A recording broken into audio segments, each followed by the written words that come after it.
Hey there, listeners. This is Pat the Talking Bearskin Rogue from Flame On, right here on the Nerdy Show Network. If you're looking for some sweet, nerdy queer in your ear, then head over to nerdyshow.com/flameon and check us out. We cover everything from TV to movies, comics to drag queens, and so much more. For a gay and geeky slice of pop culture life, get ready to flame on.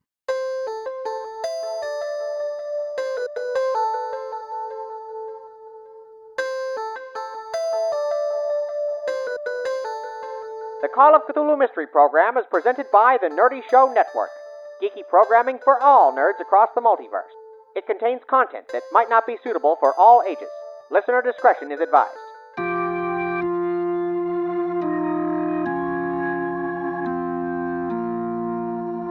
Do you hear that? In the cruel blackness of night, an unknowable evil from beyond time cries out. What dark deeds unfold on the streets of Arkham, and which unwitting souls, innocent or impure, will succumb to the maddening call, the call of Cthulhu. Nerdy Show and West Laboratories bring you Part 6 of the Call of Cthulhu Mystery Program. Tonight's strange story, Nightmares and Interludes. Is your love life lacking in vigor? Do you shy away from your natural urges? Fret not, friend. Introducing a new miracle of medical science that'll put vim in your quim and pep in your pecker. West Laboratories Tillinghast Resonator. A simple apparatus that clips around the waist as easy as a suspender belt and works without use of chemical batteries. Let the Tillinghast Resonator's vivid violet light leave your loins vivacious and restore your prowess to the pinnacle. It not only aids, it enhances. With only one use, you'll feel as though you've entered a new dimension of pleasure, guaranteed to triple your orgastic potency. This modern marvel is available by mail order for $15, a modest price for reinvigorating this vital source of physical well-being. Send check or money order to West Laboratories, St. Albert Building, New York, New York. Don't delay. Reanimate your libido with West Laboratories Tillinghast Resonator. Having stolen occult materials from the Elias estate, our investigators fled the scene. But there's no escaping the terrifying trappings of this case. A flying monster descended from the sky, landed on the moving automobile, and abducted Estelle Thorpe. Now, at a complete loss for words, and some loss of sanity, her friends head back to Thorpe Manor to regroup.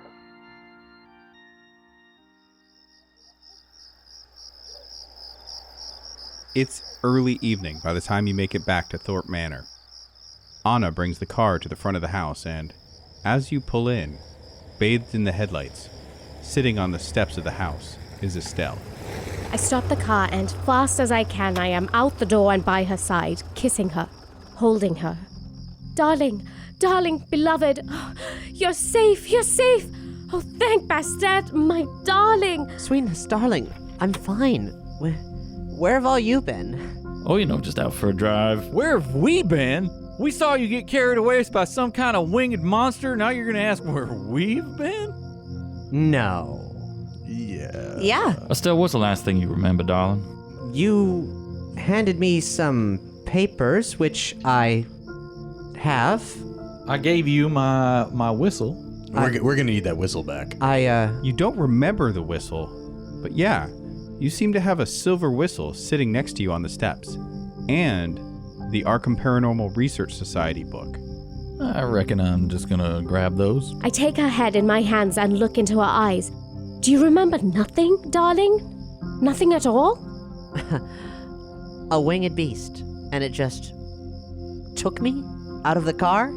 You asked it to. Yeah, I mean, you were polite about it. I think you called it mother and said take me away. Let's refrain from saying things, involving mother with a capital M. There's no great hobo mother you all pray to? No, we have no mother. It's a very sad state of affairs, and I'd ask you not to bring it up again. It's a national crisis. I don't have my purse, so couldn't open the door. Oh, you left your purse. We have it in the car. I stand up and unlock the door, helping Estelle to her feet. Darling, I'm fine, really. You most certainly are not. Everyone, please, gather your things and come inside. We've got so much to discuss. Everyone gathers in the sitting room, and the heated discussion starts almost immediately. I think it's pretty obvious what happened. She blasted on that whistle, summoned the monster, and asked her to take her home because the car wasn't fast enough. Thanks, yeah, we all heard that part. But now we gotta need to know how we make it not happen again, so we could just get some sleep and forget about this whole ordeal. Maybe burn the box she's got, just kind of forget this whole thing happened. I think maybe just take the whistle away from Estelle might be enough. Maybe we should melt down the whistle. I'll hold on to it. It's, might be actual real silver, so, While they're debating the whys and wherefores of something I don't even remember, I'm getting increasingly anxious, so I go get Pell's shotgun and I grab the rounds. It's a double-barreled shotgun, right? Oh, yeah. It's an antique piece. This thing is a finely crafted 10-gauge shotgun. 2 triggers. Maybe you shouldn't have the shotgun. I need to protect myself, Sinclair. Well, you protected yourself mighty fine when you had the thing take you home. I don't know why I said those things, and I don't know what I did, and I don't know why it did what it did. Well, she didn't say home. She said carry me to safety. So I guess home is safe. Sure, but does that monster think your home is safe? Is it still here? Yeah, wait a minute. It most certainly is not. There are no dark forces welcome on these grounds. I've very much seen to that. Or did you? Or did you? She brings up a pretty fair point. Look, I got all of you together. I didn't expect the Spanish Inquisition. well, in my experience, nobody expects the Spanish Inquisition. You sent us to that place with the X. How do we know you aren't at the heart of all of this? There's absolutely no reason that I would do that. No reason that I would subject myself to whatever that was, this thing. Well, you got home pretty safe. I could have gotten home safe in the car. Not with Anna's driving. All I know is when we met Mr. Horsefeathers, we weren't lollygagging around honeyfuddling with him. That's true. Things did get pretty intimate, but not in the way we prefer. I did penetrate him. Look, I have no interest in humoring these accusations. I'm grateful that you've all come with me this far. I don't know if I want to continue because I don't know what is happening. I return to the room with a pot of tea and immediately regret having stepped away. What the devil is going on here? Estelle, the shotgun. Not you two. You summoned a demon and you don't remember it, darling. No firearms. Not right now. Maybe I'll take that gun, though. Could come in handy. Yeah, why don't you have a gun, Oswald? Hobos don't carry weapons because when we get arrested, we end up in the pokey. If you want a gun, I have a room full of hunting rifles and other things. You don't say. Yeah. By all means, and I march them to a room with racks of guns where my father and my grandfather and his grandfather and all their stupid rifles are. Actually, you know what? Seeing all these makes me a bit nervous, quite frankly. You folks do your thing. I've got my hatchet. That hatchet's proved better than my rifle has. If we didn't hit that bump in the road, I probably would have one shot. Oh, yeah, killed we all that hit bumps in the beast. road on the way there. Actually, I only counted one bump in the road. Okay, Mr. Crackshot, why didn't you go ahead and take that out? Bump in the road, I'm agreeing with you. Wait a minute. Wait a minute. How come you didn't shoot the thing when it was closer? You read that weird poem. I had an idea, it didn't work out. All right. Wait, what did you read? In the notes I gave you, there's an incantation, and the incantation is to return a creature that has been brought to life back to its essential salts. But it was only a hunch, didn't work. Well, I think the problem is I think it's for things that have already died. Undeceased. Yes. Non-deceased. Formerly of the deceased. Most of us are non-deceased. Correct. Wait. You have an incantation that brings the dead back to life? Well, specifically living things that have been turned into salts, but not really salts per se, more like a distilled essence. Base materials. It's complicated. You do some kind of chemical process, then use some magic words. I've got the book here, but it's that same book you read before. Those of you who've already taken a sanity loss from it, you're fine. Bind ye stars of demon Azathoth's shine. Careful. Maybe read it to yourself. Okay, yeah, I would not read that aloud as I did. Yep. don't- Somebody already read it once. Maybe you read that quietly to yourself. I don't know if anything happened, but I feel as if something might have. Fine. I walk back to the sitting room to get some tea while I puzzle over this. Bind ye stars of demon Azathoth's shine. Death to life, revisit. For the record, I think you should stop reading that book immediately and turn in for the night. Anna, if I suddenly lose my senses, you have my permission to bludgeon me unconscious. I'd rather not. As you're reading it a little more closely, this chant, this incantation, as it's written, it reads with the intent of resurrecting someone. But there's something else to it, though. It's kind of unclear. Go ahead and make an occult roll. I rolled a 63 to my 70. You think the reverse is literal. The chant to return someone, it's not reading the spell again, it's reading it backwards. And not reading it phonetically backwards, but reading it contextually backwards. Yes. If this incantation is read in reverse, word to word, then someone who's been brought back to life will be returned to death.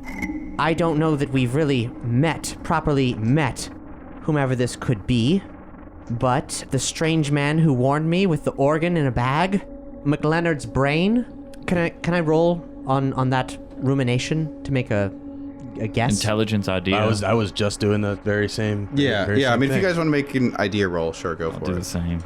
There was a lot of blood, or as I like to call it, people jam. maybe a man jam, as Moses so put it earlier. It rhymes. It's better. I rolled a 100. Oh, well, you think you might have an idea, but you need that whistle again. I did 36. What if our good friend Woodrow, maybe he died, then they brought him back? Yeah, maybe. Maybe that's why he's missing, because he was in such a state that they couldn't put him back into the business. The hobo sounds like he might be onto something. Yeah, I mean, it sounds, but we haven't seen Woodrow. There were Yeah, a we lot of did. warnings We did see Woodrow. in that book. We did. We did. Where? I think you put a knife right through his skull. You think that's Woodrow? Because I'm pretty sure his name was Geck. Yeah, but that doesn't mean that's his real name. Yeah, I suppose, but it doesn't mean Woodrow's. There might be 15 Woodrows. What are you trying to say?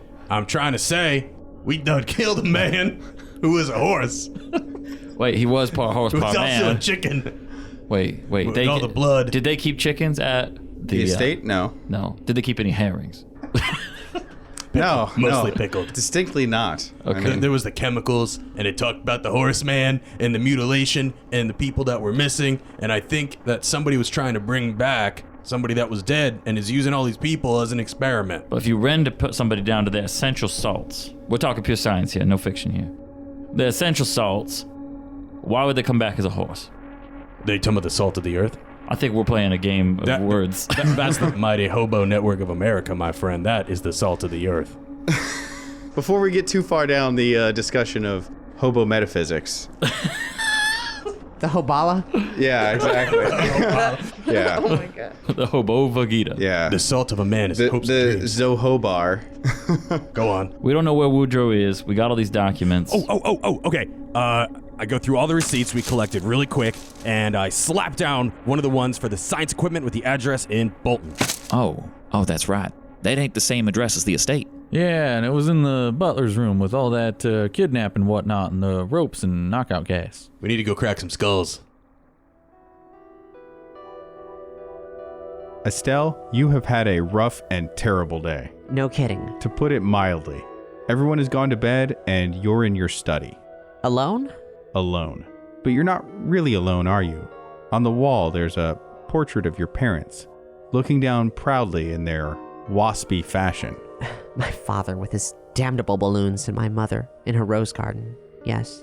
Yes. Your mother has always been a source of strength for you, hasn't she? Always. I never knew her.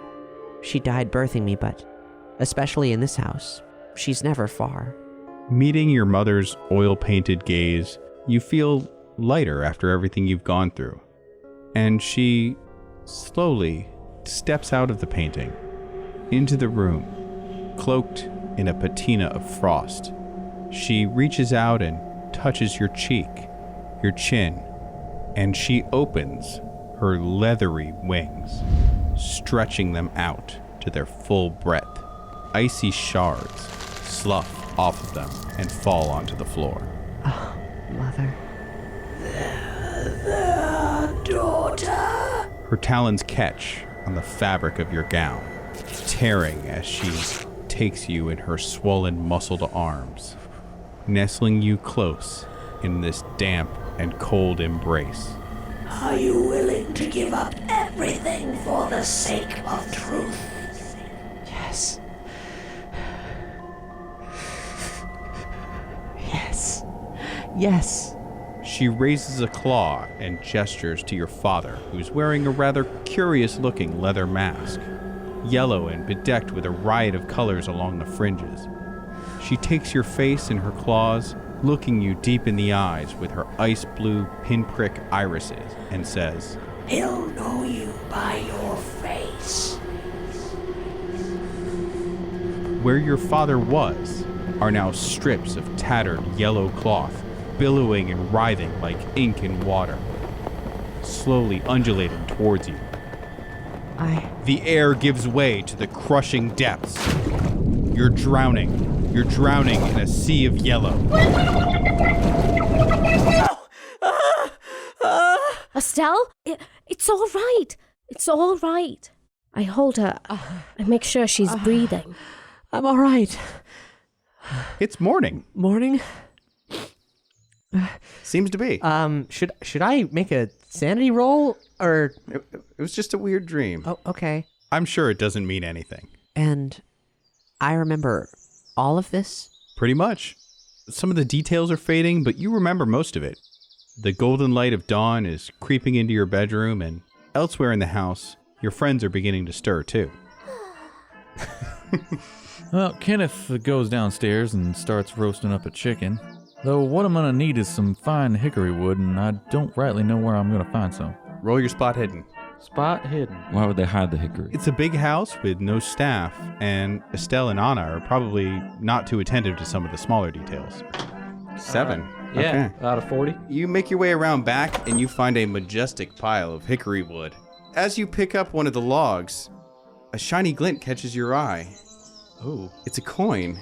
A coin? Yeah. I reckon I picked that up and checked for fish. Oh, Should I roll the fish check? No, there's definitely a fish on it. You don't even need to roll. Amazing. I pocket the fish coin and take an armload of hickory back towards the kitchen so I can get me some smoky action going for this chicken.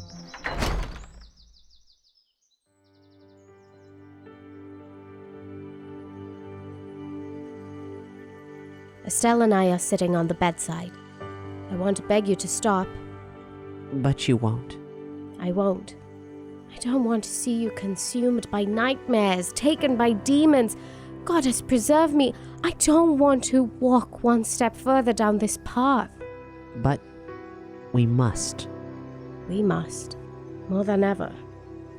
How much should I have drawn the conclusions that I suspect I should have drawn from this dream? That's entirely up to you. As you know, dreams are a little fickle in their interpretation, so... But Estelle places great stake in them. Well, in that context, then, there's definitely importance in them. There are power in those dreams. The Eliases. I don't understand their game, but the Yellow King, Anna, whatever it is, must not be allowed in this world. You were right when you said we were meant to find this.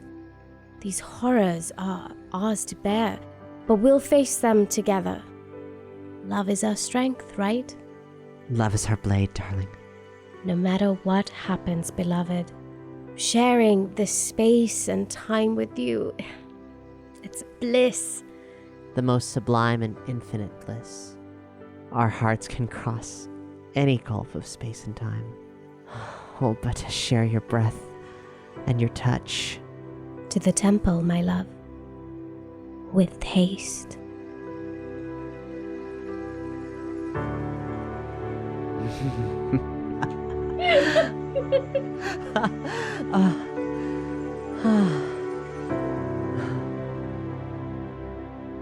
We offer ourselves to Bastet, our pleasure, our prayers, nestling, nurturing, exalting, gasping in the golden morning light as our fears are licked clean from us. Mine, nightmares, stamped underfoot, a viper, decapitated, its head left proudly at her door. We are made resolute. We are restored. We are ready for what challenges lay ahead. Do our best at. Do our best at.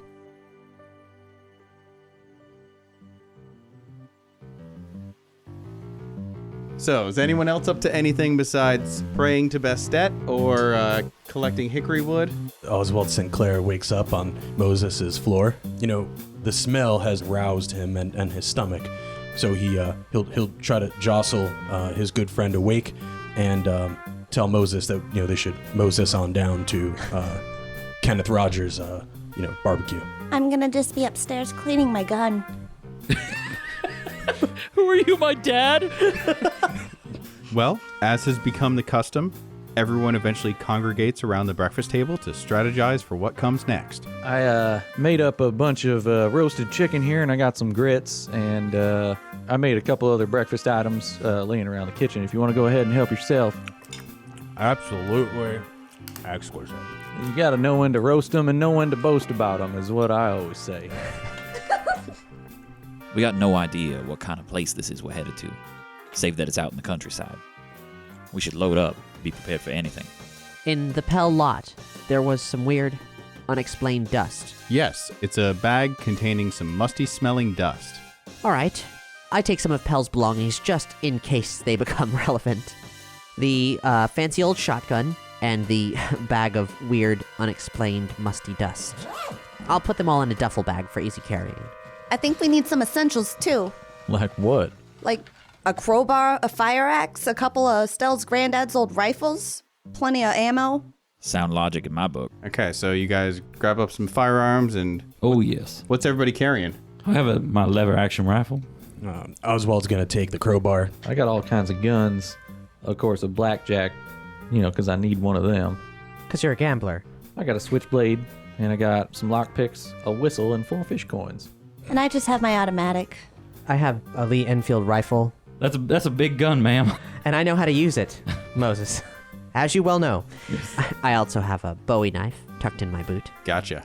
I'm well off with a rifle, and I'm most often on lookout duty, so I'll be taking whichever the Thorpe family hunting rifles has the best range and is in the best working order.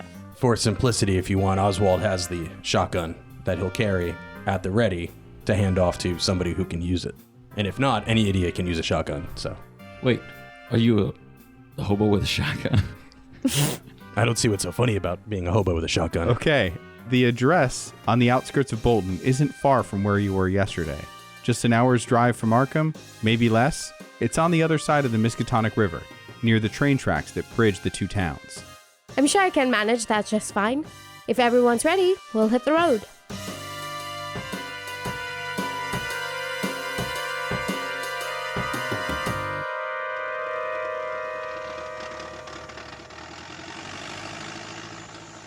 There's dense forest all around, and the address takes you to a narrow dirt road leading into the woods.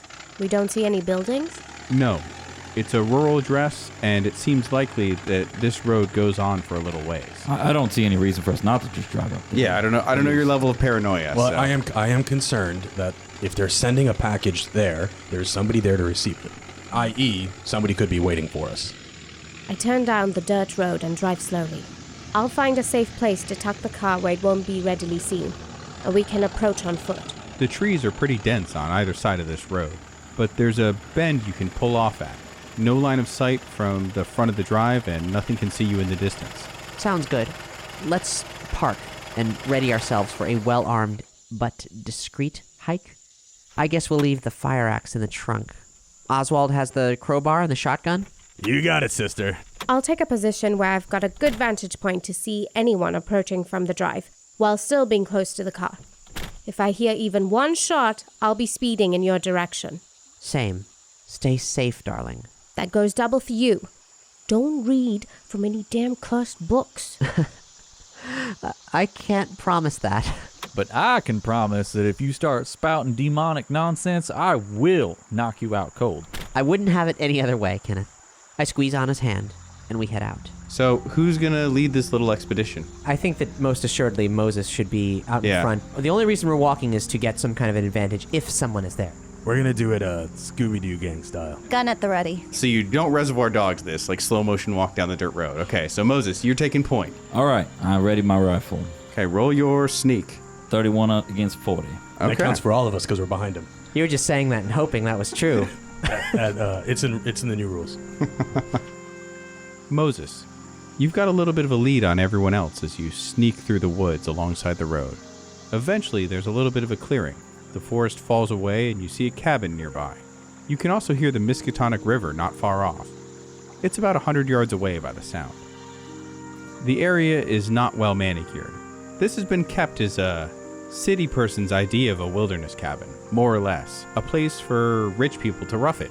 We're on my home turf. I begin my approach to the cabin. Okay. I'm going to try to approach the door from a sideways angle, staying away from windows. From the angle that you can see, kind of looking over the area, it's a rather large cabin, and off to one side looks like what there's is maybe some kind of tool shed or secondary building, an outhouse off in another direction. Can I smell any fresh scents coming from the outhouse? As a matter of fact, as you begin to approach the cabin, you're picking up kind of a faint smell of rot to the place that the flow of the Miskatonic River is not overpowering. Now I'm signaling everyone to stay back, and I'm going to go towards where that smell is coming from. Make a luck or a spot hidden roll. 5 against 70. As you're pressing through some bushes to keep yourself in cover, you stop because you just get the sense something's wrong. Your mountain man senses are tingling. Yes. And you kind of move around to the side a little bit, and you can see just out of view on the other side of this bush is just this hideous pile of gore. Your war experiences have kind of hardened you to this, but you realize that it doesn't look like these are just chunks or parts. Some of them almost seemed fused together in impossible ways. So this isn't like I hunted an animal and made a gut pile and dragged the meat off. No. And what really throws you off is like you see a horse leg, and it is definitely attached to what looks like the rotting flesh of a person, somebody's abdomen. I'm unsettled, especially considering my previous experience with this horse monster under the ground. This isn't like that. It doesn't look like it should be joined in any kind of way. Like it looks almost vestigial, patchy in the way that they fit together. Like it was placed that way? No. Moses, you stopped. What is it? Yeah, I swear to God, if it's anything to do with a horse anything, you better let me know right now. I tell everybody to back off, hide in the bushes. Okay, so because I feel like I need more information, whether or not even this thing is dead. Oh, it is definitely dead. Okay, I want to investigate. You look over some of the pieces, you try to identify individual pieces and things like that to get a good sense.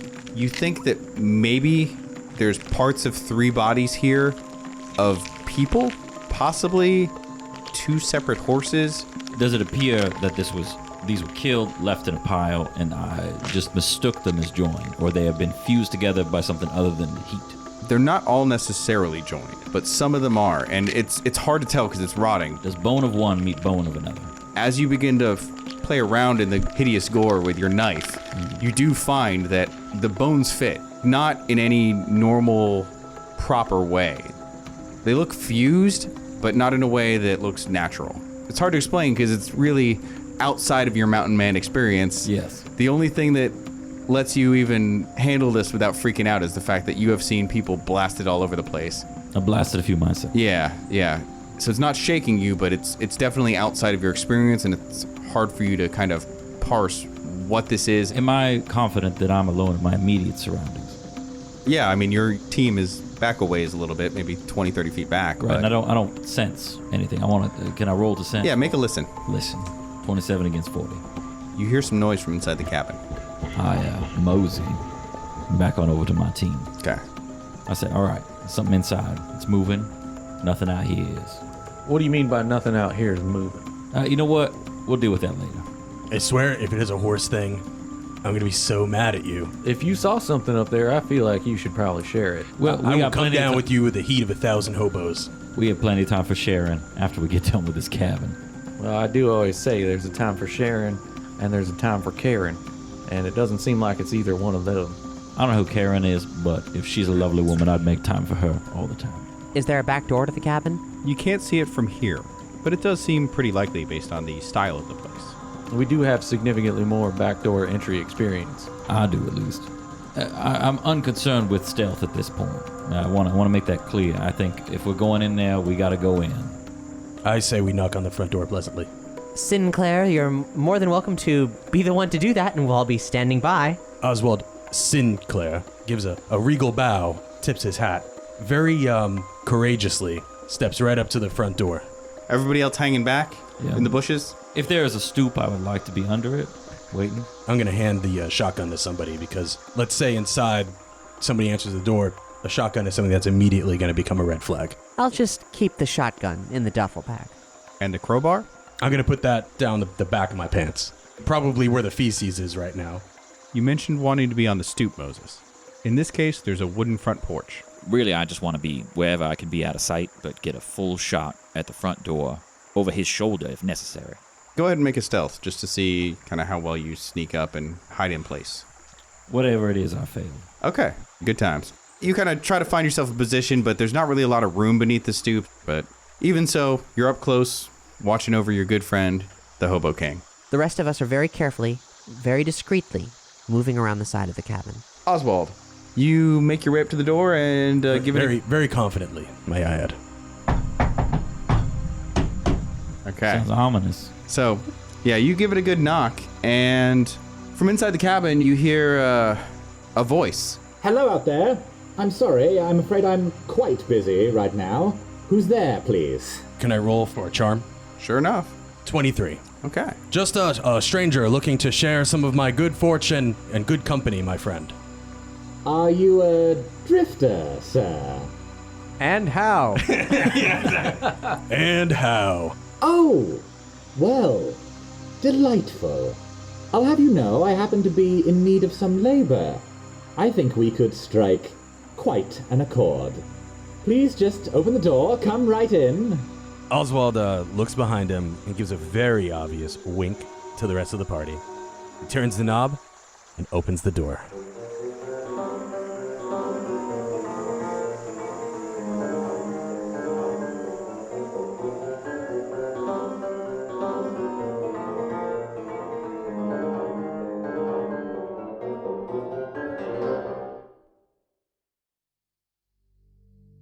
How will our Hobo King friend fare against the sinister forces that lay in wait?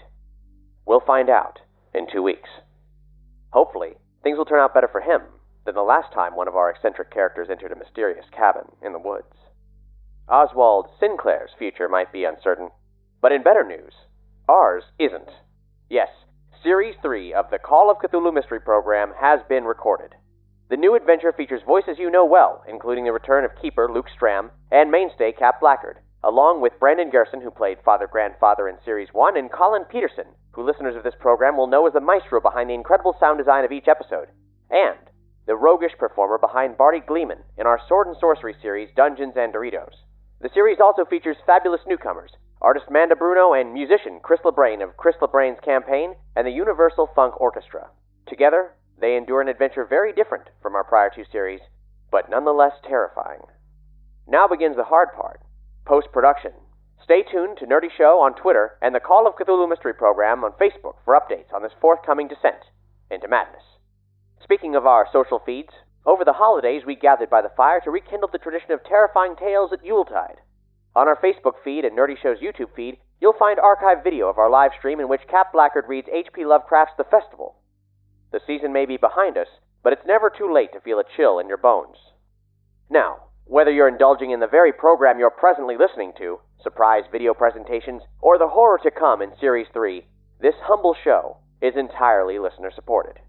To ensure we're able to continue bringing you the Lovecraftian entertainment you crave, please join us on Patreon at patreon.com/nerdyshow. Not only will you help us fund our fine podcasts, but you'll get access to behind-the-scenes bonus features and early release episodes. For example, our other RPG audio drama, Ghostbusters Resurrection, will return later this year, with a continuation of its blockbuster third season, Fear itself. But long before the series officially returns, patrons will hear episodes as soon as they're off the assembly line. The long-awaited Episode 8 is out now, exclusively at patreon.com/nerdyshow. You can also support us via one-time donations at nerdyshow.com/support. Just like Jameson Lalone, who sent us yet another contribution out of his immeasurably generous heart. this time specifically celebrating our commissioning of additional score for this program. If you're not able to financially contribute, we do certainly understand. But there is something you can do for us that doesn't cost a penny. Rate and review us on Apple Podcasts or Podchaser. Gaining traction on those platforms, especially Apple Podcasts, would be a heck of a boon for this ragtag operation of ours. Even if you don't use the platform, we'd really appreciate you taking the time to make an account and review us there. And if you haven't yet checked out Podchaser, it's a wonderful and unique platform for podcast discovery where we could surely use the ratings and reviews. For your listening pleasure this evening is a track by Ellen Reed called True Love. Sounds pleasant enough, but this analysis of intimacy and affection studies human mating habits under a darker-hued lens. You may know Ellen as a member of the band Crash Test Dummies, but this particular track is off her lone solo release, Cinderella, a brilliant record and a concept album of sorts, exploring relationships and female archetypes in dynamic and unconventional ways, the sexual politics of bedtime fables, the mad scientist, and the perspectives of the purportedly evil queen who asks, "Who will mourn for me when I'm consumed by towering flames, damned eternally by a sleeping girl with a stupid name?" The album is woefully out of print, but fortunately, we know where you can get a copy. Crash Test Dummies are on tour now, celebrating the 25th anniversary of their multi-platinum opus, God Shuffled His Feet, and you'll find copies of Cinderella at the merch booth.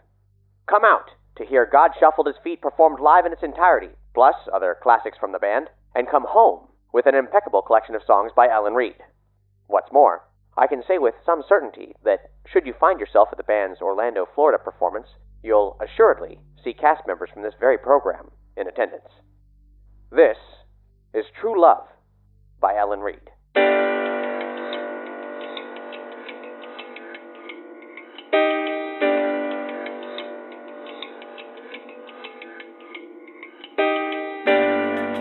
Don't say anything.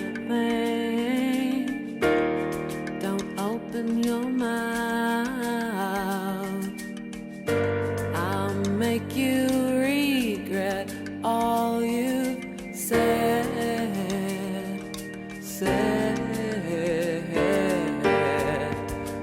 I will suck the thoughts right out of your lungs, leave you gasping for every word, baby.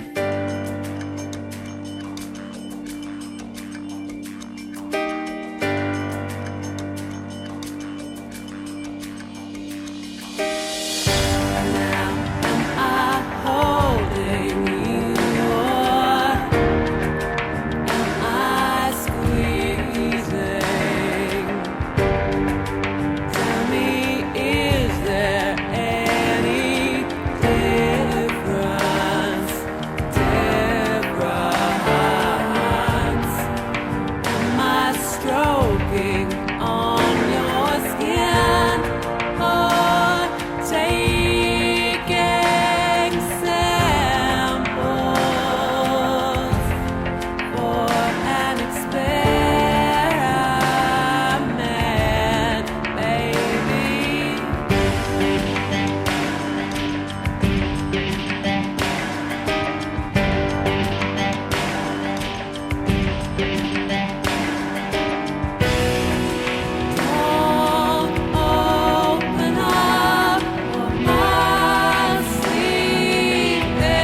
to the Call of Cthulhu Mystery Program.